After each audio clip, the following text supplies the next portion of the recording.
అనంతపురం జిల్లా గుంతకల్లు నియోజకవర్గం గుత్తి పట్టణంలో తిరంగా ర్యాలీ జరిగింది. దేశం యావత్తు ఒకటిగా నడవాలని ప్రజలందరి తరపున దేశ సైనికులకు నైతిక మద్దతును అందిస్తూ పట్టణ ప్రజలు ఈ ర్యాలీ చేశారు. పట్టణంలోని పురవీధుల్లో వందే మాతరం, భారత మాతాకి జై అంటూ దేశభక్తిని చాటుతూ భారీ ఎత్తున ర్యాలీ నిర్వహించారు. గుంతకల్లు మాజీ శాసనసభ్యుడు కె మధుసూదన్ మాట్లాడుతూ కేంద్ర ప్రభుత్వానికి జవాన్లకు అండగా ఉండాలని కోరారు. ప్రజల కోసం ఎన్నో త్యాగాలు చేస్తున్న జవాన్లకు మనం ఎంతో రుణపడి ఉన్నామని అన్నారు.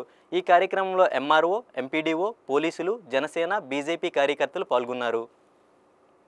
ఈరోజు ముఖ్యంగా మనం అందరం కూడా చాలా మంది అనుకుంటున్నది ఈ చర్య సరిపోదు, ఇంకా ఎక్కువ చేయాలి అని చెప్పేసి అని అనుకుంటున్నారు. కానీ దయచేసి ఒకటి గుర్తుపెట్టుకోండి, ఏదే కానీ భావోద్వేగాల మధ్య నడవదు. మనకు నచ్చినప్పుడు మనకు నచ్చినట్టు చేయడం కాదు. దేనికైనా కానీ ప్రపంచవ్యాప్తంగా కూడా ఈరోజు యునైటెడ్ నేషన్ ఆర్గనైజేషన్స్ వచ్చిన తర్వాత ఏ దేశమైనా కానీ ఏ రకంగా ఎందుకు దానికి కట్టుబడిలో ఆ కట్టుబడి మధ్యలోనే మనం నడవాలి తప్ప ఇంకొక రకంగా వెళ్ళడానికి కాదు. ఇది ఏదో ఇద్దరు వ్యక్తుల మధ్యనో రెండు కుటుంబాల మధ్యనో జరిగే కార్యక్రమం కాదు, జరుగుతున్న ఘర్షణ కాదు, రెండు దేశాల మధ్యన జరుగుతున్న ఘర్షణ.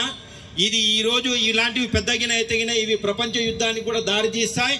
సో అంచేత మన పెద్దలు ముఖ్యంగా నరేంద్ర మోడీ గారు కానీ లేదు ఈరోజు కేంద్ర ప్రభుత్వంలో ఉన్న ఎన్డీఏ ప్రభుత్వం కానీ తీసుకుంటున్న ప్రతి చర్యకు అది ఏ చర్య తీసుకున్నా కానీ వారికి మనందరం కూడా బేషరతుగా దేశ ప్రజలందరూ కూడా వారి వెనక నిలబడుతున్నారు. అదే విధంగా కూడా మనమందరం కూడా నిలబడాలి.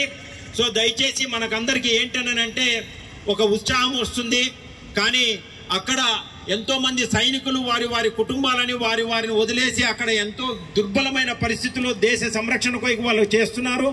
సో ఏమి చేసినా కానీ యుద్ధం చేసినా యుద్ధం చేయకున్నా ఏ రకంగా చేసినా కానీ ఈరోజు దేశ ప్రజలందరూ కూడా ప్రభుత్వానికి సైనికులకు అండగా నిలబడాలని చెప్పేసి, అంతేకాకుండా ఇక్కడ ఏదో పోలీసులు అక్కడ మాత్రం ఏదో సైనికులు మాత్రమే దేశాన్ని కాపాడతారన్న విషయం కాదు. ప్రతి ఒక్క పౌరునికి కూడా బాధ్యత ఉంది. ఈరోజు నిన్న మొన్న కొన్ని చర్యలు తీసుకుంటుంటే ఈరోజు అన్ని స్లీపర్ సెల్స్ అన్నింటినీ కూడా ఈ దేశంలో ఉన్నాయని చెప్పి చెప్తున్నారు. మన గ్రామాల్లో కూడా స్లీపర్ సెల్స్ ఉండొచ్చు.